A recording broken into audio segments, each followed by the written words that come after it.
2022년 6월 5일입니다. 오늘은 사무엘상 15장 말씀을 통해서 여호와께서 바라시는 순종이라는 제목의 말씀을 전하겠습니다. 최근에 저는 우리들의 블루스라는 드라마를 보기 시작했습니다. 전에 천안에 누나 집에 내려갔었는데 누나가 굉장히 재밌게 보고 있었습니다. 집에 TV도 없고 드라마에 대한 관심이 없어서 유명한 줄은 알았지만 보지 않고 있다가 재밌다고 한 통에 유튜브로 클립을 보던 게 꽤 많이 보게 되었던 것 같습니다. 시청률이 12%에 가깝더라고요. 요즘처럼 볼 것이 많은 세상에서 시청률이 12%라는 것은 굉장한 것이죠. 넷플릭스나 이런 데서 돈을 내고 보기는 조금 자존심이 상했는데 좀 과하잖아요. 그냥 안 보면 말지. 그런데 우리 보람이가 티빙이 한 달 무료라길래 이제 그렇게 해서 보기 시작한 것이죠. 얼마 되지 않아서 3일쯤 된 것 같습니다. 나오는 배우들이 네임들 정말 대단한 배우들이 많이 나와요. 고두심, 김혜자, 이병헌, 신미나 이런 사람들이 나오게 됩니다. 보면서 신미나가 참 예쁘다 이렇게 생각하면서 봤다가 역시 한재민이 이쁘구나 이렇게 생각하면서 봤다가 결국엔 신미나가 조금 더 예쁜 것 같다 이런 생각을 하면서 그렇게 봤습니다. 8화 정도까지 제가 봤습니다. 재밌게 보는 중에 저는 조금씩 이 드라마가 불편해지기 시작했습니다. 왜냐하면 기독교적이지 않은 색채가 조금씩 뚜렷해지는 게 느껴졌기 때문입니다. 자주 비치더라고요. 이 드라마에서 이 인물들은 망가진 세상을 살아가는 인물들입니다. 사연들이 다 기구해요. 이혼, 부모의 무관심, 부모의 폭력, 청소년 아이들의 혼전 임신, 양육권 분쟁과 같은 이야기들을 다루고 있습니다. 제가 여러 생각들을 하면서 보는데요. 분명히 여러분들 가운데도 이 드라마를 보고 좋아하는 청년들이 많이 있을 텐데 뭐라고 이야기를 해줘야 될까? 이런 생각을 해보는 것이죠. 마냥 비판을 하는 것보다는 한번 고민해볼 만한 부분을 제기해 주어야 하겠다는 생각을 했습니다. 드라마의 작가도 마찬가지고 감독도 마찬가지입니다. 그리고 이 드라마를 즐겁게 시청하는 우리도 마찬가지입니다. 즐겁게 시청하는 우리 모두는 앞에 제기된 수많은 문제들이 있었는데 그 문제들이 왜 벌어졌는가에 관해서는 어느 누구도 이야기하지 않더란 말입니다. 왜 그런 일들이 벌어졌을까? 왜 가정들은 깨어졌고 왜 그 가운데 잘못된 일들이 일어났을까에 대해서는 그런 것은 이야기하지 않습니다.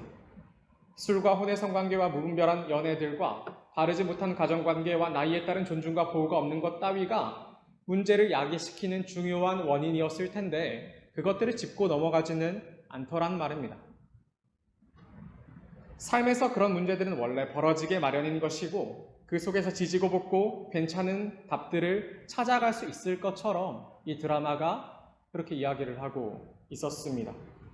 휴머니즘으로 가득한 드라마예요. 굉장히 따뜻한 드라마고 보면 볼수록 이 연기들이 대단해서 빠져드는 그런 드라마였습니다. 그래요. 드라마를 보면서 저를 가장 거슬리게 했던 것은 아무래도 거기 나타나는 고3 아이들의 임신과 관련된 내용이었겠죠. 내용이 진행되면서 귀에 쏙 들어온 단어가 무엇이었냐면 학생 인권조례라는 단어였습니다. 여러분 많이 아실 수도 있겠습니다. 학생들의 인권을 보호하기 위해서 각 도시들은 이와 같은 인권조례를 지정하여 이것을 지키게 되는데 이 가운데 이 아이들이 어떤 것을 가져왔냐면 임신과 출산의 자유를 언급합니다. 학생 인권조례에 따라서 아이들은 성을 자기 주권에 따라서 자기 자유에 따라서 충분히 사용할 수 있고 성생활 누릴 수 있고 그 가운데 임신과 출산을 하더라도 학업에 대해서는 전혀 지장을 받지 않을 권리, 그것이 이제 포함됩니다. 서울시 학생인권조례 가운데에서는 동성애도 포함되어 있습니다. 이런 것들이 괜찮다고 여겨집니다. 법은 아니에요. 조례일 뿐이죠. 그런데 이러한 조례 가운데 성장할 아이들이 나중에 어떠한 생각을 가지고 살지는 불보듯 명확한 것입니다. 인권이란 것은 좋은 이야기입니다. 인권만큼 좋은 표현도 많지 않습니다. 그런데 이 인간다움이라는 권리를 이야기할 때 도대체 무엇이 인간다운 것입니까? 마음껏 성생활을 즐기는 게 인간다운 것입니까? 동성애를 용납해주는 게 인간다운 것입니까? 인간의 존엄과 존귀는 어떻게 지켜지는 것입니까? 답을 주지 못하죠. 답을 내지 못한 말입니다. 그런데 이들은 당연하게도 자신들이 답인 것 마냥 그와 같은 표현들을 해냅니다. 작가의 의도가 노골적으로 드러나서 이제 그때부터 불편해지기 시작해서 앞으로 열심히 보진 않을 것 같긴 한데 그렇습니다. 이번에 선거가 있었죠. 여러분 투표를 했겠죠. 서울시 교육감 선거도 함께 있었습니다. 조희연 교육감이 연임하게 되었어요. 저는 글을 찍지 않았습니다. 왜냐하면 그 조희연 교육감이 학생 인권 조례를 강하게 주장하고 조장한 인물이었기 때문입니다. 글을 찍을 수 없지요. 기독교인으로서 어떻게 글을 찍을 수 있겠습니까? 그런데 그가 당선이 됩니다. 기독교인한테 누가 표를 주었기 때문이었겠죠. 관심이 없어요. 생각이 없어요. 하나님 말씀과 대치되는 어떤 것이 있다 하더라도 그것에 크게 관여하지 않습니다. 그냥 익숙한 인물 그냥 찍으면 되는 것이죠. 그리고 우리가 그렇게 만들어가는 사회는 무엇이냐면 학생 인권조례가 만들어지고 아이들은 그러한 사상 가운데 성장하게 됩니다. 그럼 그렇게 자란 아이들에게 어떻게 하나님 안에서의 인간다움을 가르칠 수 있습니까? 어려운 이야기예요. 어떻게 기독교인 부모라 할지라도 이 아이들이 학교에서 그렇게 배워오는데 이 아이들에게 바른 방향을 제시할 수 있습니까? 어려운 이야기죠. 그런데 기독교인들이 민감하지 않아요. 괜찮은 걸 다 확인하지 않고 생각하지 않고 고민하지 않아요. 그냥 익숙한 대로 투표권을 행사하고야 말죠. 시민으로서. 세상을 생각하며 살아가야 합니다. 기독교인들이 정말 중요합니다. 우리들의 블루스라는 이 대단한 드라마가 여기 나타난 이 네임드급의 대단한 배우들의 연기가 우리를 사로잡습니다. 우리는 이 우리들의 블루스를 보고도 그러니까 너무 대단하니까 불편해하지 않아요. 이게 자연스러워지는 겁니다. 그리고 어느새 세상의 편에 서게 됩니다. 하나님의 말씀이 불편해요. 하나님의 말씀에 반감을 갖는 기독교인들이 많이 있어요. 그러다 보니까 설교는 어느덧 무엇이 되었냐면 설득이 되고야 합니다. 반대편에 있는 여러분들에게 어떻게든 상처 입히지 않고 어떻게든 여러분의 이성에 합당하게 설득해야 되는 게 설교가 되어버린 겁니다. 하나님께서 무엇을 말씀하시는지를 강론하여 가르치는 일이 선포하는 일이 선교인 줄 알았는데 저도 마찬가지인데 이제는 기독교가 아닌 자들에게 복음을 전하는 것도 아니고 기독교인들에게 하나님의 말씀을 전할 때에도 날카롭지 않은 표현으로 설득이 유리한 방식으로 그렇게 이해시켜야 하는 지경에 이르게 됩니다. 여러분이 깔고 있는 그 가치에 따라서 일부분을 수용하고 일부분을 거부하며 그래도 괜찮은 것처럼 설교를 듣게 될 수도 있겠죠. 많이들 오해합니다. 사람이 가치 중립적일 것이라고 생각합니다. 사람이 객관적일 거라고 생각합니다. 세상에 어느 누구도 가치 중립은 없고 어느 누구도 객관적일 수가 없는 겁니다. 하나님 편에 서든지 그렇지 않든지 사람은 어차피 모두가 다 땅을 밟고 서야 하므로 내가 선 위치는 중립이 없는 것입니다. 근데 이것을 그럴 수 있을 거라 생각해요. 여러분은 하나님 말씀의 편에 서 계십니까? 그리고 그러려고 하십니까? 말씀을 드릴 때는 그리 까칠하고 공격적이고 비판적인 우리는 세상을 향해서 정말 그런 비판의 시각을 갖고는 있습니까? 말씀을 궁금해하는 건 말고요. 왜 우리는 그렇게 또 말씀에 대해서 방어적이란 말입니까? 생각하셔야 합니다. 저는 제 태도를 조금씩 수정하려고 합니다. 설득하지 않고 강론할 것입니다. 교육의 방향도 마찬가지입니다. 부탁하지 않겠습니다. 당위로 표현할 겁니다. 지금껏 해보았는데 설득한다고 설득이 되는 것도 아니고 부탁한다고 그 사람이 하나님과의 관계가 개선되는 것도 아니었습니다. 저와의 관계는 조금 더 나아질 수 있겠지만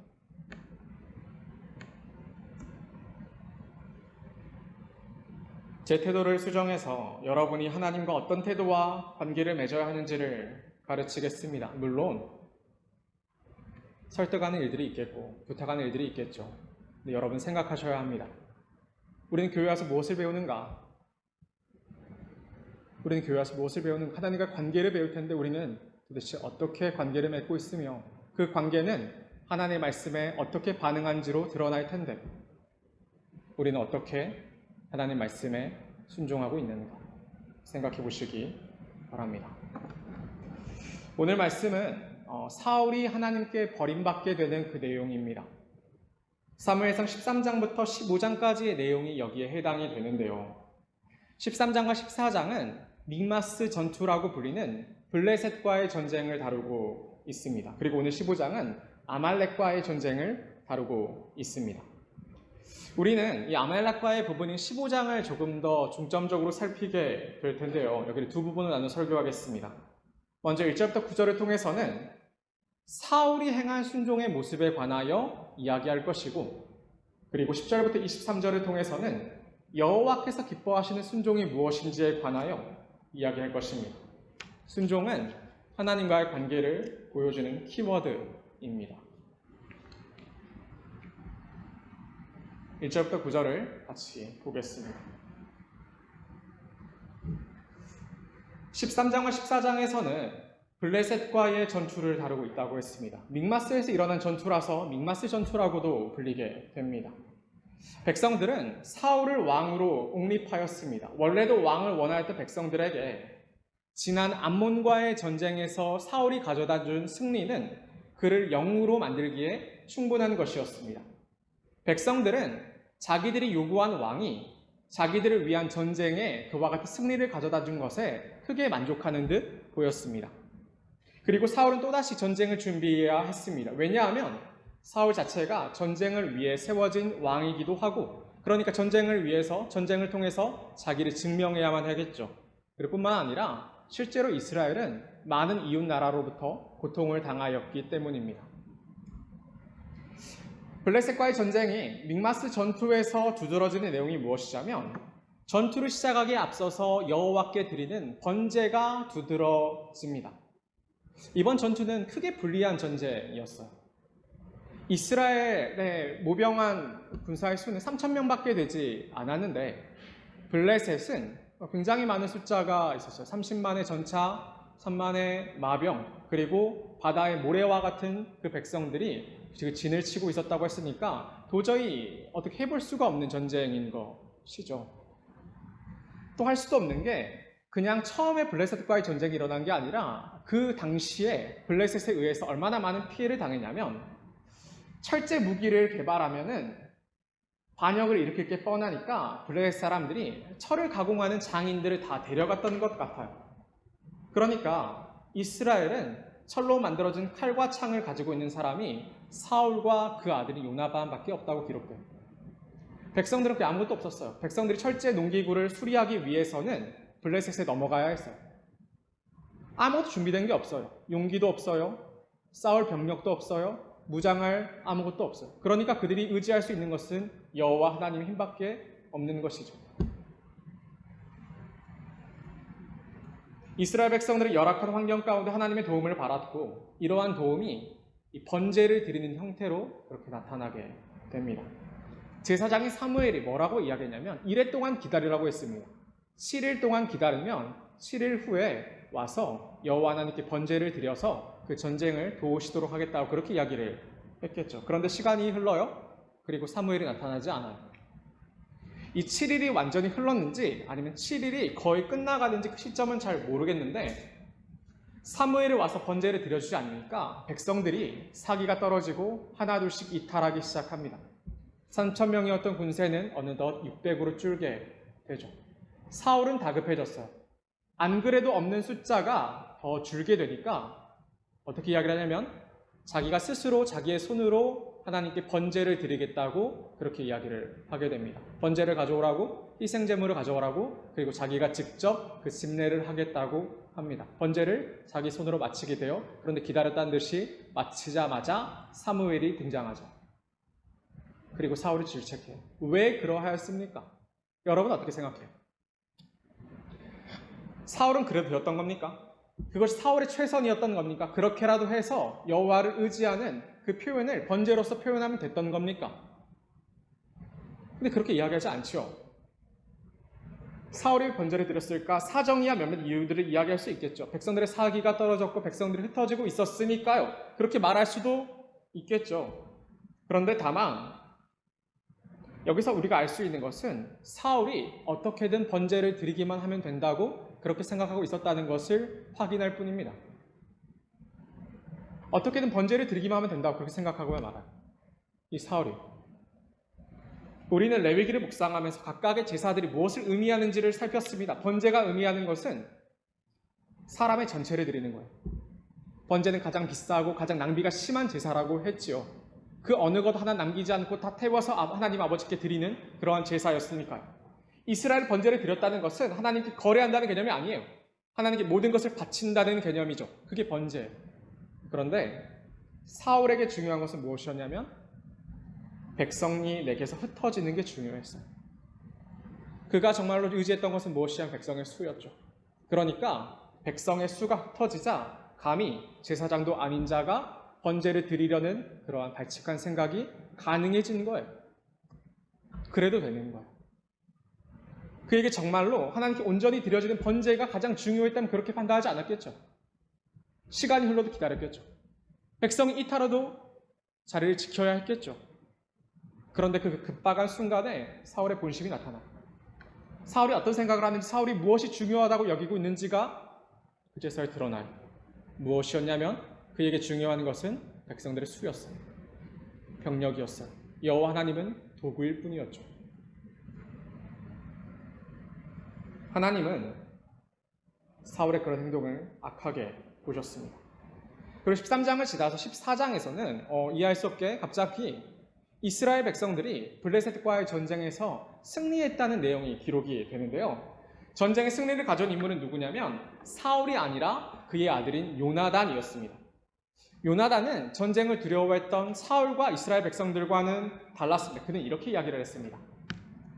요나단이 자기의 무기를 든 소년에게 이르되 우리가 이 할례 받지 않는 자들에게도 건너가자. 여호와께서 우리를 위하여 일하실까 하노라. 여호와의 구원은 사람이 많고 적음에 달리지 아니하였느니라. 이게 전쟁을 이기게 된 시발점이었어요. 요나단이 어떤 마음을 품고 갔냐면 사람이 많고 적음에 달리지 않고 사람에게 달리지 않고 여호와께서 함께 하시면 이 전쟁을 이길 수 있다고 믿었어요.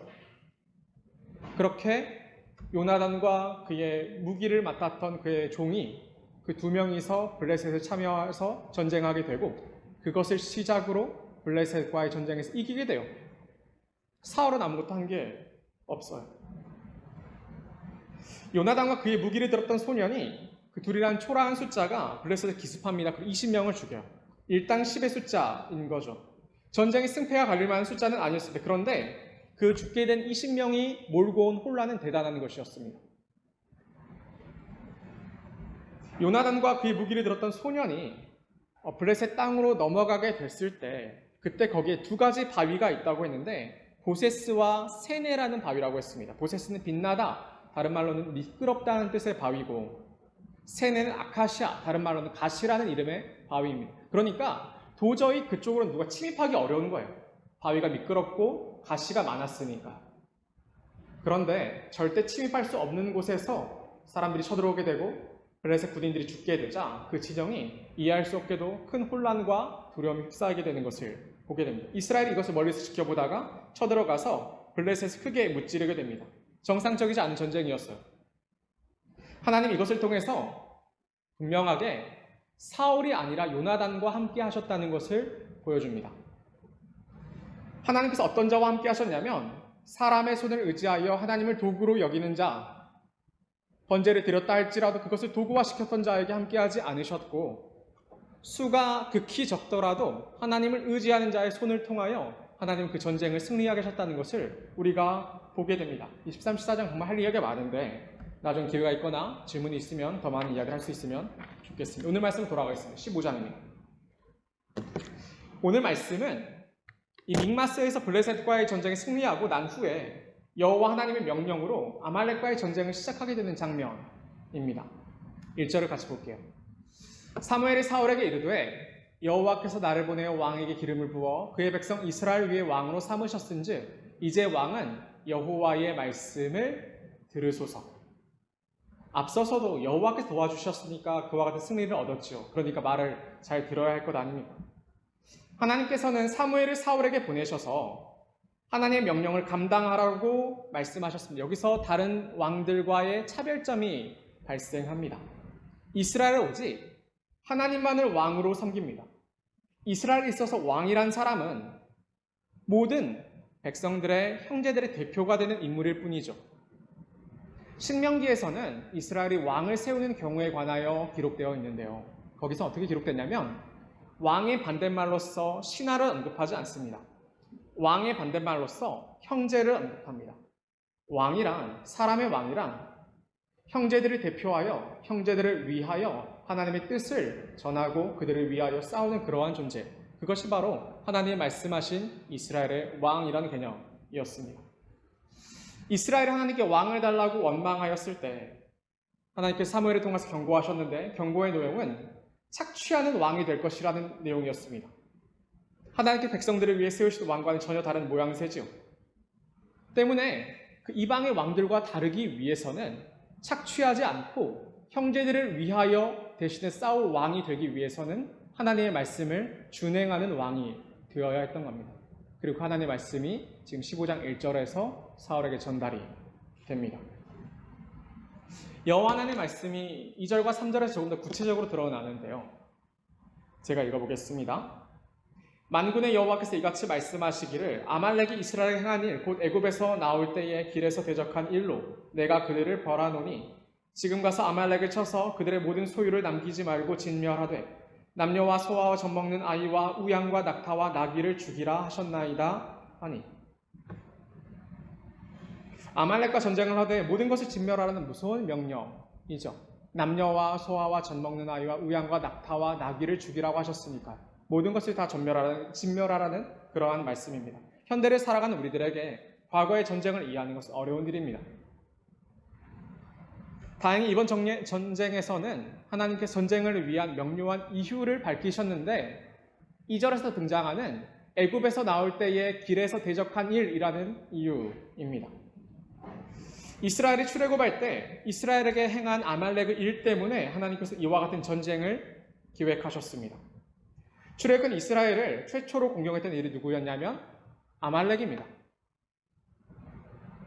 아무런 군사적 훈련도 대비도 없었을 이스라엘 백성들에게 집요하게 공격하여 괴롭혔던 인물들이 아말렉입니다.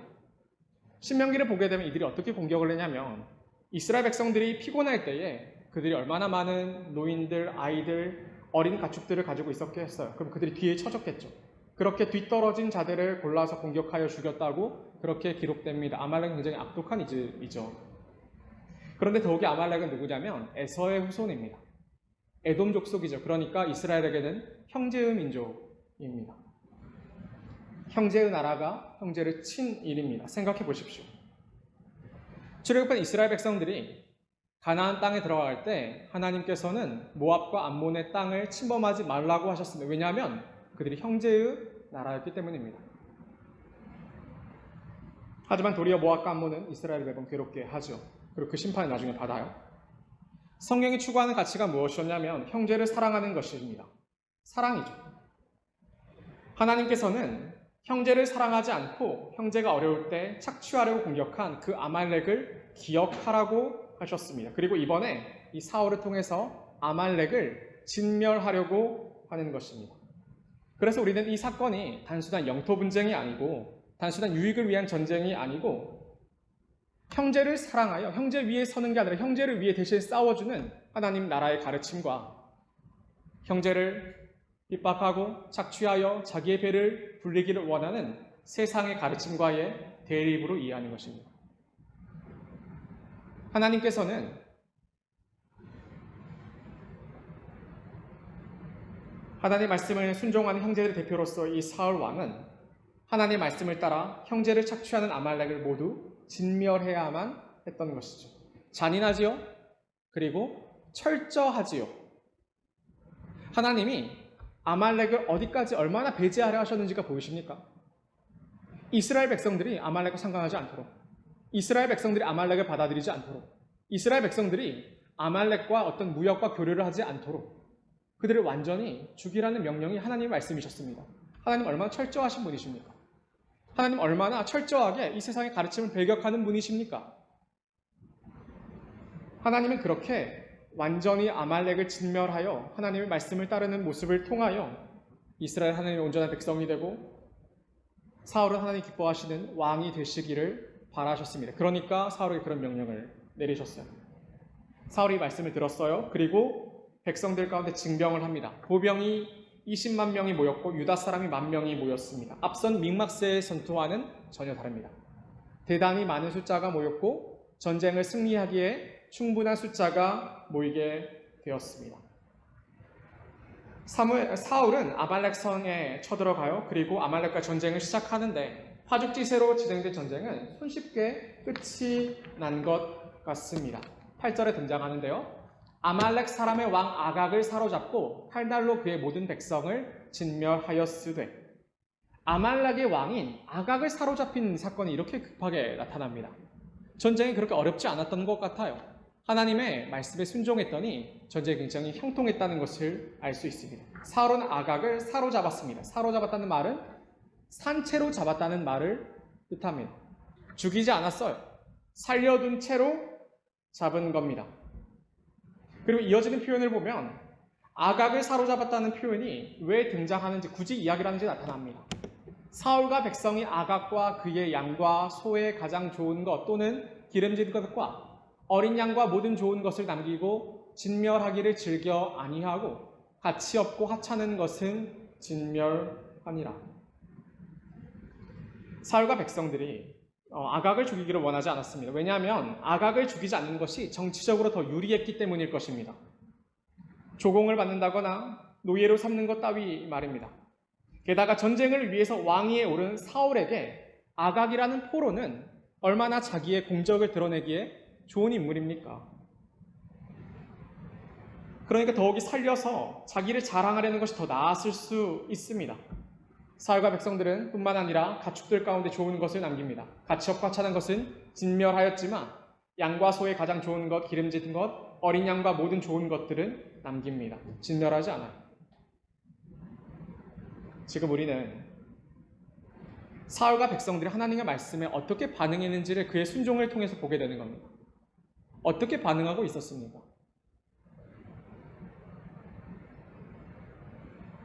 사울을 순종한 것입니까? 여러분이 사울이라면 이렇게 했으면 하나님 앞에 당당합니까? 사울은 아말렉을 공격했으니 전부를 다 순종하지 못했다 할지라도 부분이라도 그렇게 순종한 것입니까? 이게 정말 중요한 지점입니다. 우리는 사울을 어떻게 평가할 것입니까? 사람의 눈으로 보기에 하찮은 것들은 여호와 앞에 순종하여 내놓을 수 있는데 사람의 눈으로 보기에 좋은 것들, 기름진 것들을 순종하지 않아도 되는 것입니까? 결국 사울의 중점은, 그리고 많은 순간 우리의 중점은 여호와의 말씀에 순종하는 것에 중점이 있지 아니하고 그것을 통하여 어떠한 유익을 누릴 수 있을까에 있게 되는 것이죠. 여호와의 말씀에 순종하는 것이 아니라 그것을 통해서 어떤 유익을 누릴까, 어떠한 손해를 볼까, 매번 계산하는 관계를 그렇게 맺고야 맙니다. 저는 여러분의 적용을 눈여겨봐요. 여러 번 읽어요. 거기에는 여러분의 하나님을, 여호와를 향한 태도가 드러나기 마련이기 때문입니다. 설교자는 신앙을 이야기하고 여러분의 신앙을 진단하게 되죠. 저는 진단하기를 여러분의 신앙이 심각하다고 매번 이야기를 했습니다. 폐렴이라고 이야기했고 고도 비만이라고 이야기를 했어요. 그런데 폐렴이라고 했더니 왜 여러분은 감기약을 지어오는 겁니까? 왜 고도 비만으로 했는데 왜 숨을 더 잘 쉬겠다고 그렇게 적용을 하는 겁니까? 왜요? 그러면 그렇게 하면 적용이 된 것입니까? 여러분의 유익을 따라서 많은 것들을 포기하지 않고 많은 것들을 내려놓지 않고 할 수 있는 부분만, 불편하지 않을 정도만, 내가 어느 정도 이 정도로 감당할 수 있을 것 따위만, 그렇게 하는 게 사울의 적용과 사울의 순종과 도대체 무엇이 다른 것입니까? 여러분, 사울과 같이 말씀에 순종하는 게 중점이 아니라 그것을 통해 우리의 계산을 따라 우리의 유익을 누릴 수 있을까? 그것이 중점이 되어버린 것이죠. 그럼 하나님을 믿는 게 아니라 우리의 계산을 믿는 겁니다. 언제든지 계산을 따라 하나님이 아닌 다른 걸 선택하겠죠. 그러한 신앙은요, 삶에서 포기하는 일이 적고 우리는 우리의 생각과 유익에 따라 많은 것들을 결정해버리고 하나님의 말씀에 소극적이고 비판적이면 무게 없이 그렇게 듣는 일들이 있더란 말입니다. 삶에는 그렇게 비판도 없고 모든 걸 수용하고 그저 즐거운데 고민하지 않는데 왜 그렇게 성경을 놓고는 그렇게나 까다로운 것입니까? 왜요? 하루 30분 기도하는 게 무엇이 그렇게 어려운 것입니까 도대체? 매일같이 말씀 묵상하자면 자지 않겠다는 게 그게 뭐 그렇게 어려운 적용이란 말입니까? 근데 우리 그게 안 되는 거야. 그게 안 되는 거야. 왜냐하면 우리가 그동안 자라온 환경이 그래. 매번 적용을 매번 그랬어요. 교회에서는 그렇게 생각하면 안 돼요. 그냥 다 적당히 다들 그러니까 다들 원래 기도하지 않으니까 다들 말씀 보지 않으니까 다들 그렇게 적용을 위해서 깊게 고민하지 않으니까 적당히 집에 설거지하겠다. 그게 어떻게 적용이에요?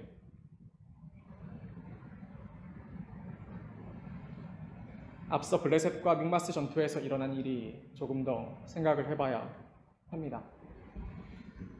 요나단의 기습으로 블레셋 진영이 혼란스러워졌어요.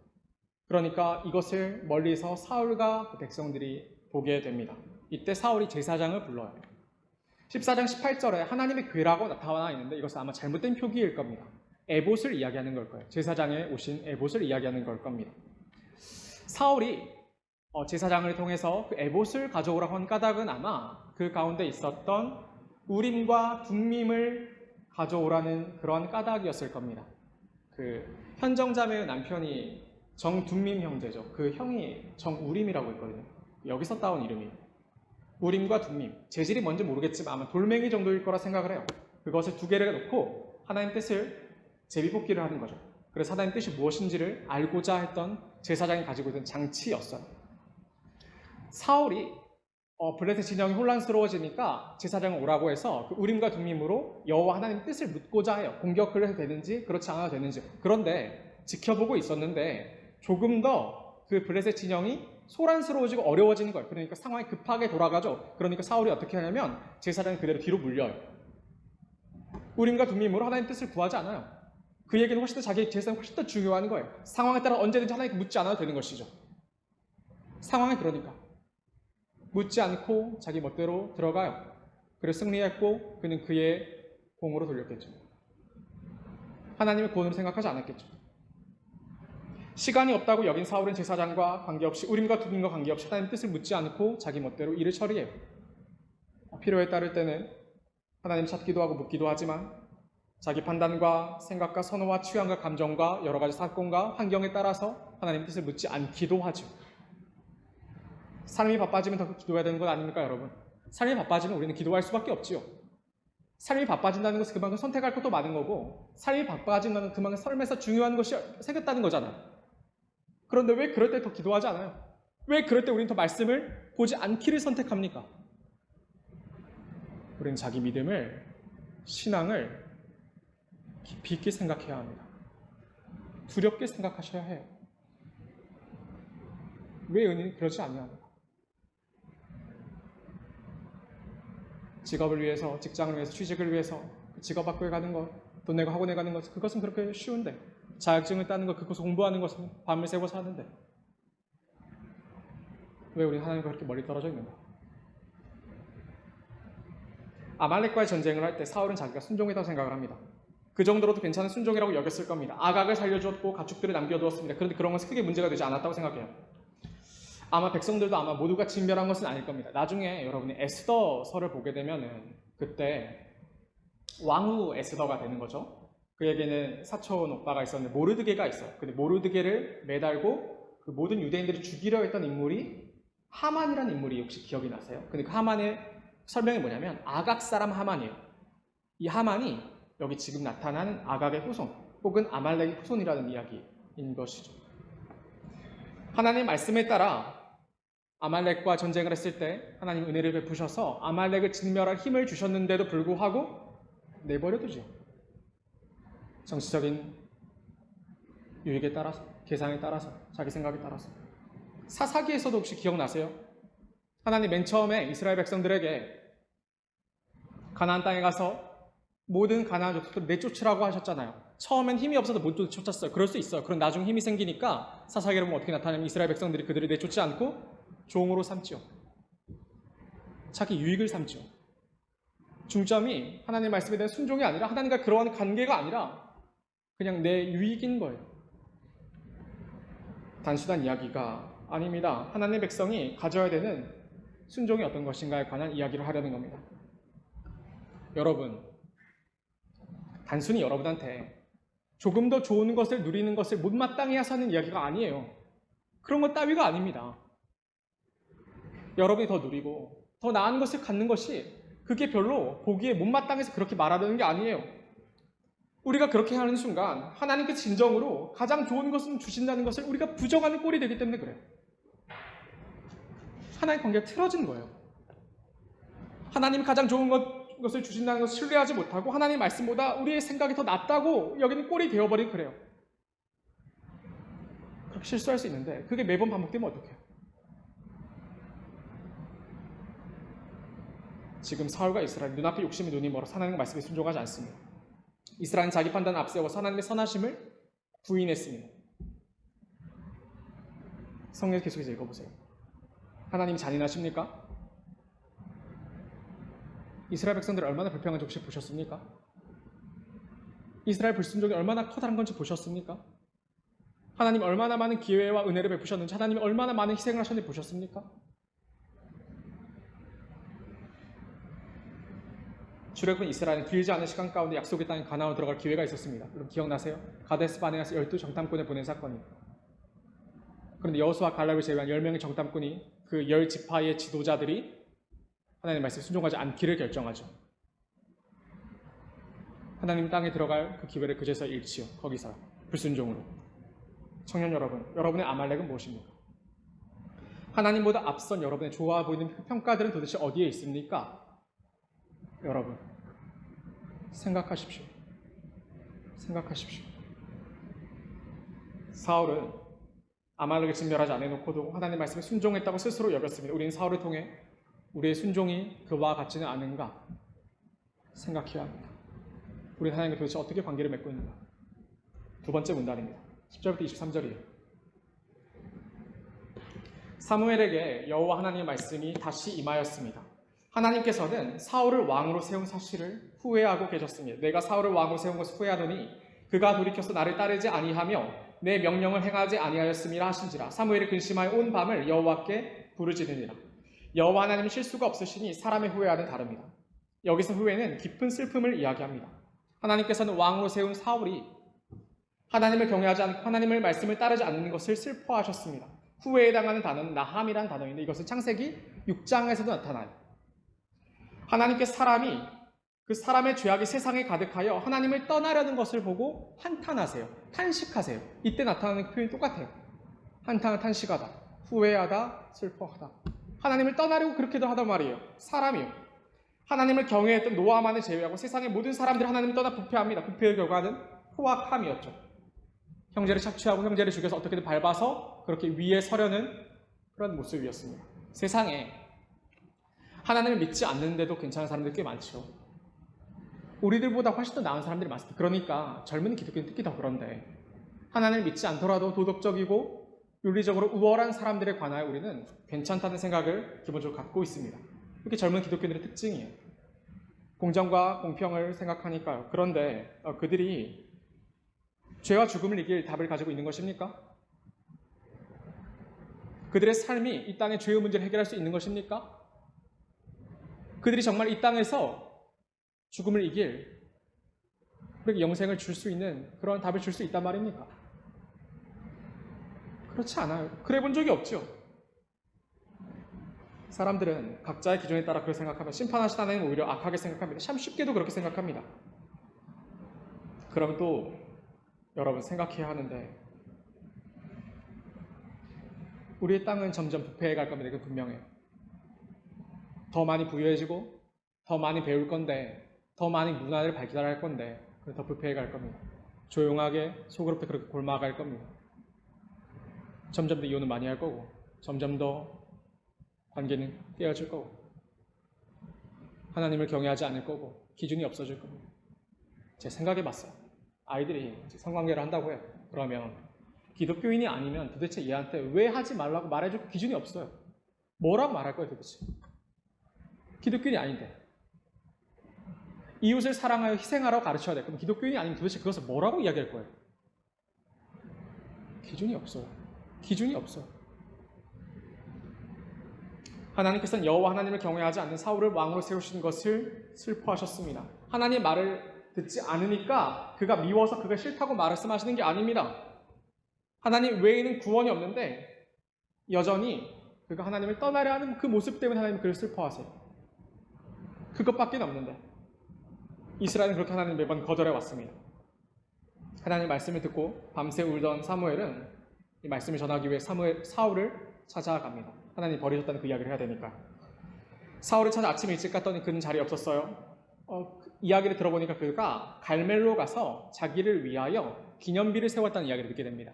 승전비겠죠. 자기가 노력해서 아말렉과의 전쟁을 이겼다고 자기의 공으로 돌리는 그런 비석을 세웠다는 것을 이야기를 듣게 됩니다. 그리고 그가 그 길로 길갈로 향하여 갔다, 그 이야기까지를 듣게 됩니다. 사울은 하나님의 말씀도 순종했고 전쟁도 이겼고 전리품도 챙겼고 백성들로부터 칭송도 받을 걸 생각하며 기뻐하며 승전비를 세웠겠죠. 사무엘 길갈까지 가서 이 사울을 만납니다.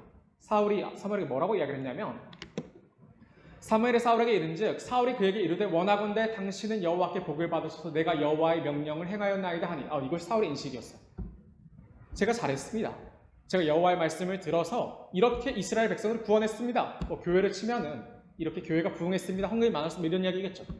여러분의 삶으로 치면은 제가 이렇게 여호와 이름을 드높였습니다, 그런 이야기였겠죠.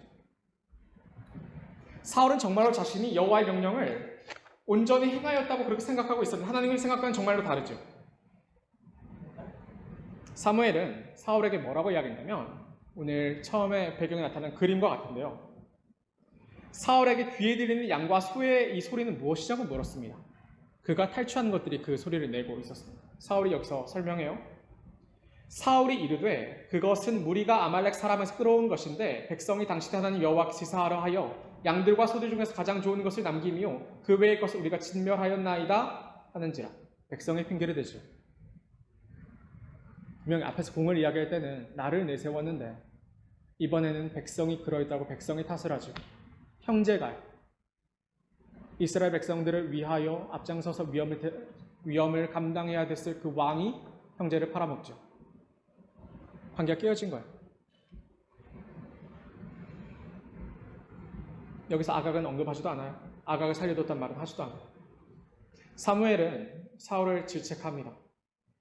하나님께서 겸손했던 사울을 왕으로 세우셨는데 그런 사울이 전쟁 승리를 맛보고 권력에 취하더니 하나님 앞에 겸손을 잃어버립니다. 제가 자꾸 자신을 돌아봐요. 겸손하지 않을까 돌아봐요. 목사니까 하나님의 말씀을 예단하지 않을까 그래서 돌아봐요. 당연히 제가 하나님의 뜻을 알고 있다고 그렇게 판단하지 않을까 그래서 돌아봐요. 그래. 사울은 하나님의 뜻을 마음대로 판단했습니다. 하나님의 말씀 손쉽게 왜곡해요. 아말렉을 진멸하는 말에 아각을 살려놓고 가축들을 탈취하여 살려놓았지만 그가 하나님의 말씀을 지켰다고 그렇게 말하는 것을 보십시오. 여호와 하나님의 말씀을 청종하기보다 자기 생각에 따라 행동하는 것이 사울의 모습. 여러분은 어떻습니까?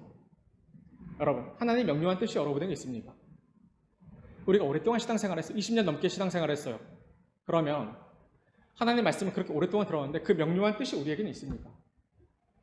그냥 그렇겠지, 그런가 보지, 하나님의 뜻이 여기에 있겠지, 그렇게 생각하는 거 말고 명료한 뜻이 여러분에게 있습니까? 청종하려고 애써야죠. 깊게 고민하고 길게 고민하고 그렇게 고민하다 머리가 아파야죠.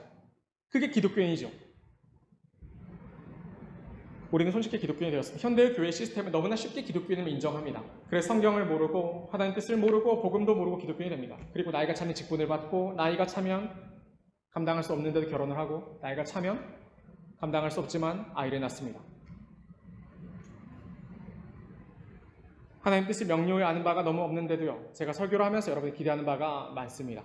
무엇을 기대하냐면 그 중에 하나가 뭐냐면 여러분이 성경을 모른다는 것을 실토하게 하는 겁니다.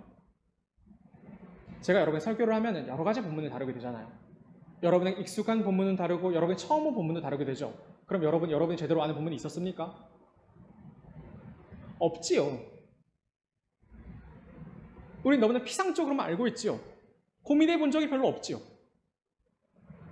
이 땅을 삶을 살아가는 것은 복잡한 일인데 우리는 성경을 왜 이렇게 단순하게 이해하고자 하는 겁니까?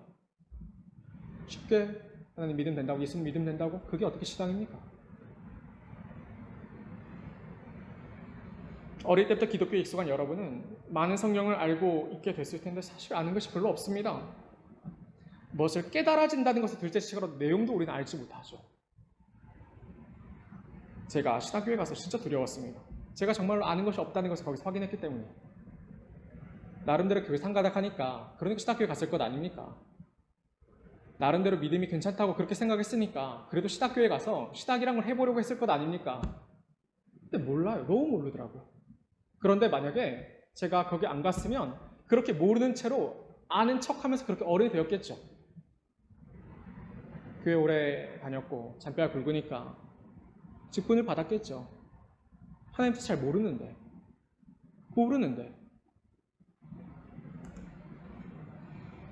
여러분은 어떨 것 같습니까? 5년 후에 여러분은 얼마나 하나님의 말씀에 예민해지겠습니까? 5년이 지났어요. 52주씩 5년이 지났어요. 적어도 250번 이상의 설교를 들어요. 제가 무슨 말을 하냐면 여러분 원망하고 불평하기에 앞서서 여러분 하나님의 말씀 너무 몰라요. 하나님 은혜 잘 몰라요. 사랑 잘 몰라요.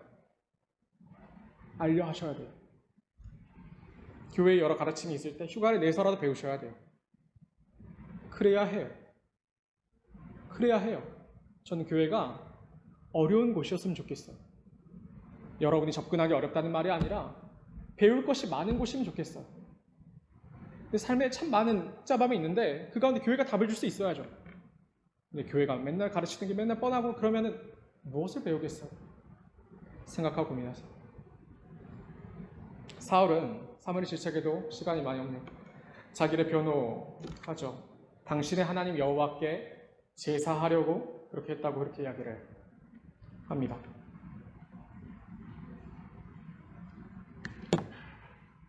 이 변호의 골자가 뭐냐면 하나님을 위해서 제사하려고 했다는 것입니다. 사울의 생각에 실제로 그랬을 수 있습니다. 길갈에는 실제로 제단이 있었으니까 제사를 드리기 위해서 그랬을 수 있겠죠. 그런데 여호와 하나님의 말씀을 전혀 이해하지 못했습니다.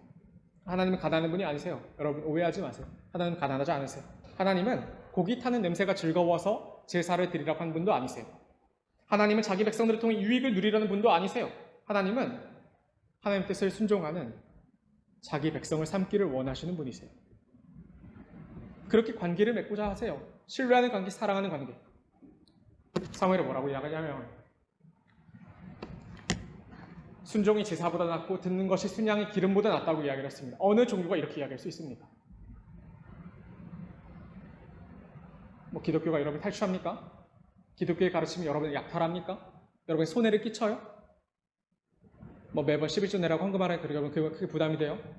기독교 가르침 뭔지 아십니까? 하나님의 말씀을 순종하는 것입니다. 교회에 나오지 않고 헌금하는 분들이 있습니다. 마음은 알겠지만 하나님 기뻐하지 않으시죠. 삶 가운데 하나님의 뜻과 관련해서 살다가 교회에 와서 열심히 예배하고 봉사하는 분들이 있습니다. 하나님 마음은 알지만 하나님이 기뻐하지 않으십니다. 하나님 기쁘신 뜻이 뭐냐면 하나님의 말씀에 순종하는 겁니다. 이해할 수 없게도 그 하나님이라는 커다란 분이 말씀을 통해 자기를 계시하시죠. 그 선하신 뜻을요. 그 온전한 구원의 뜻을요. 그 말씀을 듣고 순종하여 구원에 이르기를 원하시는 것이 하나님의 뜻인 것이죠. 그런데 생생내요 우리가 말씀과 관계없고 말씀 깊이 고민하지 않고 그냥 이렇게 했다고 그것으로 하나님을 만족시키려고 해요? 아니요. 그건 구원이 없어요. 그 말씀을 듣고 순종하여 그렇게 하나님의 관계를 맺어서 그로 인하여 그 믿음으로 말미암아 예수께서 우리의 죄를 대신하여 죽으시는 것이 우리와 연관이 있어야 그래야 구원을 얻을 것 아닙니까?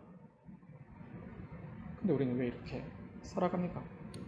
무엇이 불순종입니까? 무엇이 잘못된 거예요? 23절 보십시오. 거역하는 것이 점치는 자와 같고 완고한 것이 사시는 우상에게 절하는 것과 같다고 이야기했습니다. 말씀을 따르지 않는 것은 점치는 것과 다르지 않습니다. 저는 타로점을 한 번도 본 적이 없습니다. 그거 좋아하지도 않고 보지 않아 여러분이 자랑할 것 아닙니까? 안 봤다고. 그런데 말씀을 거역하는 것은 이 점을 치는 것과 다르지 않다고 이야기해요. 점술가에게 인생을 의지하는 것과 다르지 않다고 했습니다. 점술가는 앞날을 알려주지요. 선택을 알려주지요. 그런데 말씀을 따르지 않는 삶은 도대체 무엇에 의지하여 앞날을 의지한단 말입니까? 말씀을 따르지 않는 자는 이와 같다고 이야기를 했습니다.